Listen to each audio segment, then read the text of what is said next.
Halo semuanya, jumpa lagi di Rosco Channel. Dan di video kali ini kita akan ngebahas chassis terbaru di dunia Mini 4WD dari Tamiya, yaitu VZ Chassis. Nah, buat kalian yang belum tahu, VZ Chassis itu adalah pengembangan dari chassis VS. Nah, sebelumnya ingat kan, saya pernah kasih tunjuk salah satu chassis VS itu kitnya adalah Blitzer Sonic. Nanti saya akan bandingkan secara singkat perbedaan antara kedua chassis ini. Kita balik lagi ke chassis VZ. Kalian bisa lihat untuk mobil kali ini tuh settingnya simple banget. Karena saya pengen kasih tunjuk aja gimana contohnya kalau chassis VZ dijadiin mobil STO, tapi yang versinya murah banget. Ini semuanya aja pakai roller plastik. Terus juga stabilizernya aja cuman pakai ball cap doang. Nah, sekarang kita akan lihat mulai dari bagian depan ya. Nah, di bagian depan ini saya hanya menggunakan satu buah stick karbon. Terus saya pakai roller plastik yang bawaan box juga. Kalian bisa lihat kita cukup ngebautnya di bagian sini dan juga di bagian sini. Kalaupun kalian belum pengen pakai karbon, kalian bisa juga menggunakan FRP dan pemasangan bumpernya tinggal disesuaikan aja nanti. Nah, untuk sistem dampernya, mobil ini menggunakan side mass damper. Jadi cara build di kit ini memang saya tujukan untuk ke pemula ya. Jadi menggunakan side damper aja karena pemasangannya cukup mudah untuk memasang side damper ini. Cukup ikuti instruksi yang ada di manual. Nah, kalau kalian lihat di kit ini nih, bodinya si Vanquish yang baru ini mepet banget sama mass dampernya. Nih, lihat. Tuh, tipis banget bedanya. Tapi memang nggak kena sih. Ya, saya harus menggunakan lubang di bagian sini supaya mass dampernya nggak kena bodinya. Nah, sekarang kita akan bahas bumper bagian belakang. Saya juga menggunakan bumper yang sama seperti bagian depan, yaitu satu piece stick karbon. Sekali lagi, kalau kalian mau menggunakan FRP, silahkan aja, karena memang pasti versi FRP lebih murah. Untuk mass damper di bagian belakang, saya menggunakan mass damper with ball connector ya. Jadi saya cuma tinggal pasang di bagian belakang aja, dan di sini saya panjangin aja bautnya supaya dia bisa lebih ke belakang posisinya. Sekarang kita lihat bagian bawahnya dulu yuk. Nah, di bagian depan saya menggunakan underguard dari parts Tamiya. Kalian bisa lihat bisa terpasang dengan baik ya. Jadi underguard ini tuh bisa dipakai di chassis AR, bisa dipakai di chassis MA, dan juga bisa dipakai di chassis VZ ini. Nah, satu lagi, chassis VZ ini bumper depannya tuh bisa dicopot dan bisa dipasang sesuka hati. Jadi ini ada baut dua sini untuk memasang bumper depannya.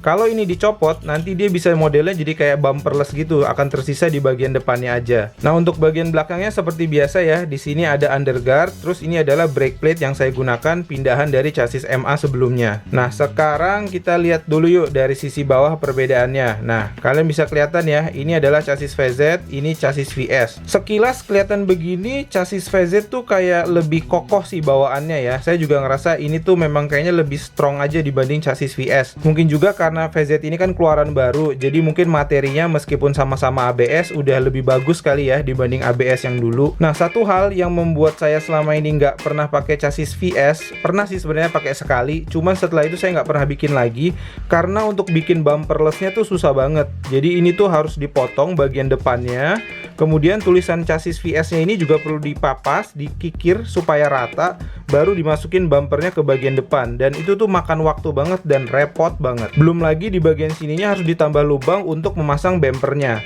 Nah, semua hal itu sudah dipermudah di chassis VZ. Di chassis VZ ini kita udah lihat di sini ada lubang attachment. Jadi bumper depannya bisa kita copot, terus kita bisa ganti pakai underplate di bagian depan. Makanya saya juga berencana menggunakan chassis VZ ini untuk dijadikan mobil full STO. Nah, kita bergerak ke bagian belakang. Di bagian belakang kalau chassis VS itu masih ada attachment point yang posisinya di tengah. Sedangkan kalau di chassis VZ udah nggak ada. Jadi kalau di chassis VZ attachment pointnya atau tempat buat masang bumpernya hanya di kiri dan kanan aja seperti ini. Nah, sekarang saya akan buka dulu kedua bodi dari mobil ini dan kita akan bandingkan chassisnya seperti apa perbedaannya. Ya, di sini kalian bisa lihat ya, kemiripan dari chassis VS dan chassis VZ itu cukup jelas. Lihat dari bagian switchnya ini yang melengkung, bentuknya tuh juga mirip. Bagian depannya juga persis nih penempatannya. Kemudian untuk penahan baterainya, sistemnya masih sama. Jadi kayak ada yang disangkutin seperti ini nih, bisa dibukanya kayak gini.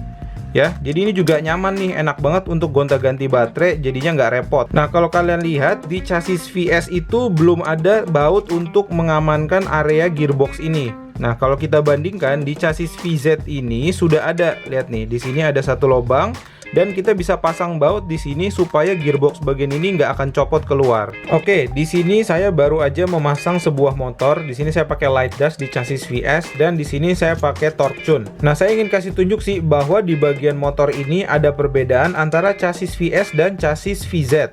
Jadi kalau misalnya kita cek nih, meskipun chassis VS ini lebih lama, posisi motornya tuh cukup kokoh. Kalian bisa lihat kalaupun di sini kita goyang-goyang, kita gerakin, nggak terlalu banyak pergerakannya. Sedangkan di chassis VZ ini, meskipun dia chassis yang baru, motornya itu bisa goyang-goyang kayak gini nih, oblak ceritanya. Dan menurut saya kalau posisinya seperti ini nggak akan baik, jadi akan perlu reinforcement atau di bagian sini bakal perlu diganjel supaya motornya nggak gerak-gerak. Karena kalau misalnya motornya gerak-gerak, bisa jadi kontak dengan baterainya nggak bagus, dan juga di bagian transmisinya kemungkinan besar akan terganggu. Nah, di bagian depan ternyata juga sama nih. Untuk gear cover chassis VS itu cukup kuat, lihat nih, nggak goyang-goyang kan. Nah, saya ketemu di chassis VZ itu bisa goyang-goyang kayak gini nih. Nih, kelihatan nggak? Nih, saya kasih tunjuk dari sini nih. Tuh, bisa goyang-goyang kayak gini nih. Ya, tapi kita nggak tahu ya setelah nanti dipasang baterai kira-kira masih goyang atau enggak. Nanti kita akan cek bareng-bareng. Oh ya, saya lupa untuk menyinggung tentang hal ini. Jadi di chassis VZ itu sudah ada side stay di bagian kanan dan kiri, dan itu attachment pointnya ada 2 lubang kayak gini. Kalau di chassis VS itu kan masih bentuknya seperti ini. Jadi untuk pemasangan side damper pun tidak akan senyaman ini. Kemudian di bagian sini juga ada nih, ada 2 lubang lagi, dan bisa aja kita taruh mass damper atau modifikasi lainnya. Jadi menurut saya chassis VZ ini kemungkinan modifikasinya kayak lebih luas lah dibandingkan dengan chassis VS. Oke, sekarang kita coba pasang baterai dulu ke chassis VZ ini ya. Nah, di sini kan baterainya udah kepasang. Kita coba lagi gerakin gear cover depannya. Oh, ternyata kalau baterai udah kepasang dia nggak goyang guys. Tapi ke kiri kanannya ini masih bisa gerak dikit nih. Kalian bisa lihat nggak nih? Masih bisa ada gerak dikit, tapi kalau ke depan belakangnya memang udah nggak gerak. Sekarang kita cek di bagian motornya dengan baterai terpasang. Oh, nggak goyang juga. Oh iya, udah keker nih guys. Oke. Jadi ternyata setelah pasang baterai, bagian yang sebelumnya oblak-oblak itu semua udah posisinya lebih bagus sih. Mungkin memang desainnya seperti itu atau saya juga nggak tahu sih. Nanti mungkin mesti dipastikan lagi dengan baterai yang ukurannya mungkin lebih kecil akan tetap goyang atau posisinya sudah akan bagus seperti ini juga. Ya, sekarang seperti biasa kita dengerin dulu suara mesinnya ya. 1, 2, 3. Lihat guys, halus bener. Gile.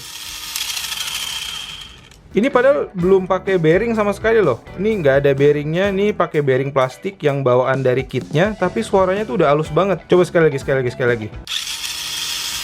Wadidaw.